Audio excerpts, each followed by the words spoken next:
자, 안녕하세요. 반갑습니다. 주식하는 여러 그대에게 이정열입니다. 자, 금요일 1월 13일 현재 시각은 7시 7분을 지나고 있습니다. 대한전선 코드번호 001440입니다. 자, 대한전선이 오늘은 주가가 조정 흐름들을 살짝 보여줬습니다. 자, 일단 어제 제가 좀 말씀을 드렸던 게 우리가 좀 진정할 필요가 있다라는 것들을 좀 말씀을 드렸는데 차익실현 매물들 오늘 소화 과정들을 좀 거쳤어요. 오늘 수급을 좀 보아하니까 자 외국인들이 순매수 동향들을 좀 보여주는 모습들 좀 확인이 되는 상황들이고 그리고 자 여기 있네요. 자, 기관이나 개인 투자자들이 좀 매도하는 모습들을 좀 보여줬어요. 외국인들은 그래도 좀 매수하는 모습들을 좀 보여줬다라는 것들이 그나마 좀 다행이다 싶은 생각들이 좀 들었는데 일단 오늘 뭐 옵션 만기일이니까 이런 모습들 좀 보여줄 수 있지. 라고 하기엔 공매도가 좀 갑자기 좀 늘어나는 모습들. 근데 또 이해가 안 되는 게 외국인이랑 공매도가 같이 늘어났단 말이죠. 기관이 공매도를 쳤을까? 자, 근데 일단 외국인들 같은 경우에서 보통 이제 외국인들 공매도가 늘어날 때 공식이 있어요. 이것도 공식이 있는데 외국인들이 매도를 할 때 공매도가 늘어나면은 이게 장기화될 가능성들이 좀 있습니다. 근데 외국인들이 매수를 했을 때 공매도가 들어오잖아요. 그러면 이게 단기 매물이 가능성들도 조금 있어요. 단기적으로 공매도 거래 대금이 좀 증가되고 있는 상황들인데 외국인들이 매수하는 모습들을 보였으니까 이게 외국인들끼리 공매도랑 이제 실질적으로 싸울 수는 그럼 좀 힘겨루기 양상들을 좀 보여줄 건데 그럼 좀 팽팽하잖아요. 그렇기 때문에 통상적으로 이것도 좀 살짝 이론적인 부분들이긴 한데 여기서 이제 힘겨루기 양상에서 공매도가 힘이 더 몰리면서 막 세진다라고 하면 외국인들이 살짝 태세 전환을 좀 보이기도 하겠죠. 외국인이 매도로 전환이 될까 아니면은 공매도가 외국인들의 순매수 때문에 공매도가 살짝 줄어들면서 외국인 쪽의 수급이 순매수 수급이 좀 힘겨루기에서 좀 이겨줄까 그런 부분에서 자 그렇기 때문에 좀 지금 단기적인 공매도냐 외국인들이 좀 매수하는 모습들 계속 이어진다라고 하면은 단기적으로 공매도가 좀 이제 해소가 되면서 좀 공매도 비율은 좀 줄어들 수 있는 상황들이 좀 되겠죠. 근데 지금 아직까지는 판단하기 좀 어려운 상황인데 차익 실현 매물들이 개인 위주로 좀 들려줬어요. 제가 이제 유상증자에 대한 부분들 계속 말씀을 좀 드렸는데 이런 말씀을 좀 드리기도 했었습니다. 유상증자의 권리락 전날 권리락 통상적으로 우리 이론적인 부분들 말씀을 드리는 거예요. 이 얘기를 여러분들이 이해를 하셨어요. 이해를 하셔야 돼. 이해를 하셔야 돼요. 자, 권리락 전날 보통 이제 권리락 전날 전일 전거래일 전거래일인데 자 권리락이 이 중간에 근데 대한전선은 감자 기간이 좀 감자 때문에 거래 정지 기간이 좀 있습니다. 거래 정지. 그러니까 이거를 이제 나중에 이해를 하실 때 여기 감자 이 기간이 좀 텀이 있구나라고 이해를 하셔야겠죠. 그리고 이제 추후에 거래 재개가 되고 거래 정지가 되기 때문에 감자 때문에 권리락 전날이라고 하면은 거래일 기준으로 한다. 이거 이해를 하셔요. 일단 이해를 하시고 보통 이제 내가 10주를 갖고 있어요. 그럼 거래일 전날에 10주를 더 매수를 해가지고 권리락 당일 매도를 해버리면 10주를 다시 샀다가 팔아버려요. 그러면은 이 기준일이라는 게 있어요. 기준일. 이 권리락 다음 날이 이 날이 기준일이겠죠. 기준일. 그리고 이후에 거래 재개가 되고 거래 재개가 이때.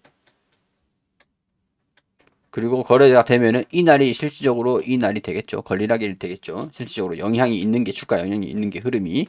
자, 하여튼 뭐 이런 상황인데 이런 상황에서 자, 갑자기 또 오류가 나가지고 자, 다시 보겠습니다. 자, 권리락 전날이 이날이 21일이라는 거예요. 21일. 그 다음에 정지가 되고, 그 다음에 기준을 하고 거래 재개가 되는.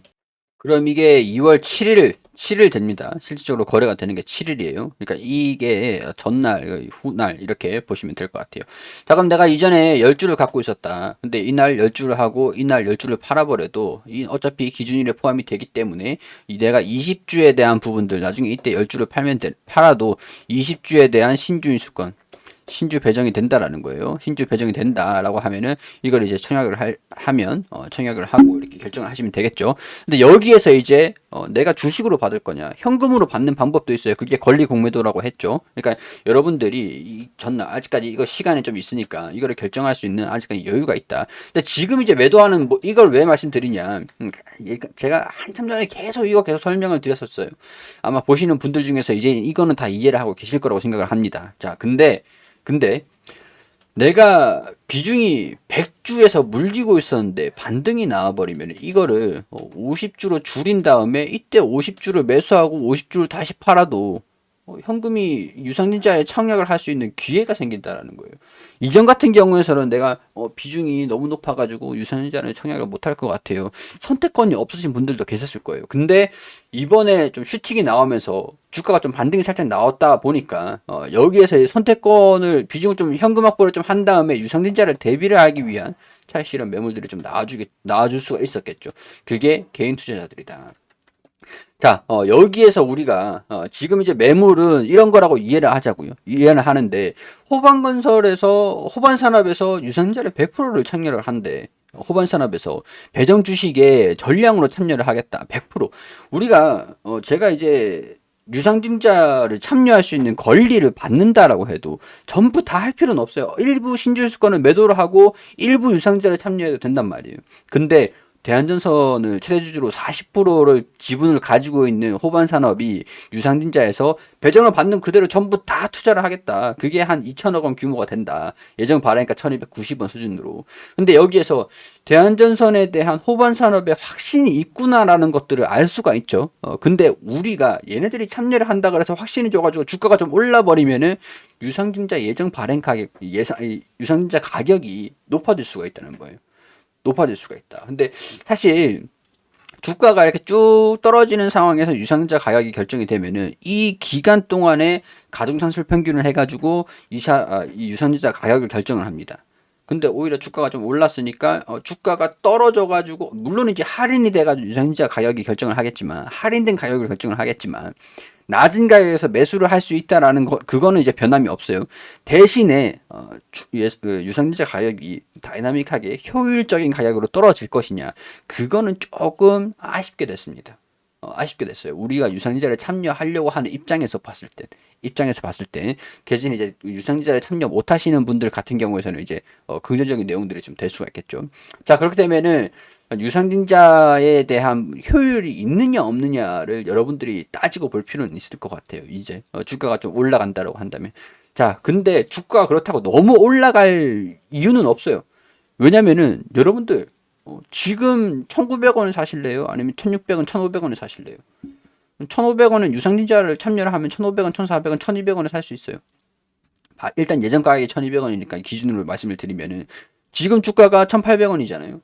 이 가격에 사실래요? 아니면은 이 가격에 1,200원에 사실래요? 누가 이 가격에 사겠어요, 지금. 거래가 좀 되긴 해가지고, 이런 호재로 반영이 좀 되긴 했었죠.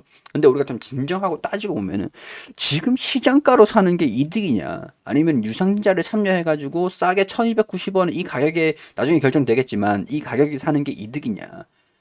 그렇기 때문에 주가가 올라간다, 무작정만 올라간다, 그거는 기대하기가 좀 힘들다라고 말씀을 드렸었죠. 자, 그렇기 때문에 우리가 좀 선택할 수 있는 부분들이, 유상증자 가격에 대한 부분에서 유상증자를 참여를 할지 말지 그런 것들을 고민을 하는 부분에서는 일정 부분이 호반이 얘네들이 확신을 가지고 투자를 하니까 그럼 나도 한번 좀 동행을 해볼까 라는 부분에서 혹할 수는 있는 부분들이고 여러분들의 선택이 하시는 거지만 자 그렇다고 해도 지금 주가가 올라가는 것들을 염두를 해가지고 순매수를 확대를 시켜야 되는 것이냐 그런 것들을 예상을 해봤을 때 그것보다는 유상증자가 끝나야 일단은 주가가 시장가로 좀 거래가 활발하게 좀 되겠구나 주가가 좀 올라갈 가능성들 디스카운트 요인들이 좀 해소될 수 있겠구나 유상증자라는 게 1주당 순이익을 일단은 희석을 시켜요 왜냐 낮게 가격을 판매를 해가지고 상장을 시키는 거니까. 그렇게 되면 여러분들도 유상증자 참여를 해가지고 좀 싸게 살 수 있다라고 볼 수가 있는 상황들이기 때문에 시장에서 지금 이 가격으로 사는 것들은 그렇게 썩 현명한 평단은 아니겠구나. 그러면 어찌됐든 간에 내가 현금 확보를 오늘 했든 어제 했든 간에 아니면 내가 그대로 가지고 있든 간에 일단은 이런 상황에서 유상증자가 끝이 나야 호반산업이 책임 경영을 이렇게 한다는 거에서 주가가 좀 긍정적인 움직임들이 좀 반영되는 것들을 기대를 해볼 수 있는 상황들이겠구나라고 정리를 할 수 있는 상황들이 좀 될 수가 있겠죠. 자 어찌됐든 간에 지금 비중을 막 확대를 시킨다. 외국인들 같은 경우에서는 뭐 얘네들은 나중에 유상증자를 하기 전이든 나중에 후든 얘네들의 입장을 우리가 생각해 줄 필요는 없어요. 근데 내 개인적으로 비중에 대한 부분들이 너무 높았다라고 한다면 이것도 반등이 좀 나왔을 때 한 가지 뭐 기회가 됐을 수도 있을 것 같겠지만 유상증자를 참여를 하기 위해서 지금 권리락 이전에 21일에 매수했다가 권리락 이후에 거래 재개가 됐을 때 매도하는 거는 상관없거든요. 상관이 없는데 지금 비중을 뭐 확대를 시킨다. 주가가 좀 올라갈 것 같아 가지고 막 한다. 물론 이제 뭐 호재들이 좀 나와가지고 뭐 수주가 엄청나게 들어와가지고 2,000원 뚫고 막 올라가는 모습들을 보여줄 수는 있습니다만은, 난 제가 그래서 말씀을 드렸던 게 여기 2,000원 부근들을 돌파를 해서 지지를 받느냐, 아니었잖아요. 오늘 아니었어요. 아니었기 때문에 이 부분에서 절반 부분 가량이 좀 우행보하는 흐름들을 좀 보여준다라고 해도 납득이 되는 부분들이긴 합니다. 유상증자를 상장을 할 때쯤 되면은 또 이제 조정을 받을 가능성들도 좀 있어요. 그렇기 때문에 여러분들은 유상증자를 어떻게 활용할 것인지를 결정을 하시고, 주가가 다이나믹하게 내가 기대했던 내 평균 단가까지 뭐 2,300원까지 돌파를 해줄 것이다 라고 기대하는 기대 심리는 지금은 살짝 내려놓으시는 것도, 지금 이제 기대를 살짝 내려놓으시는 것도 괜찮을 것 같다. 그런 개인적인 의견들 말씀을 드릴 수가 있는 상황인 것 같아요.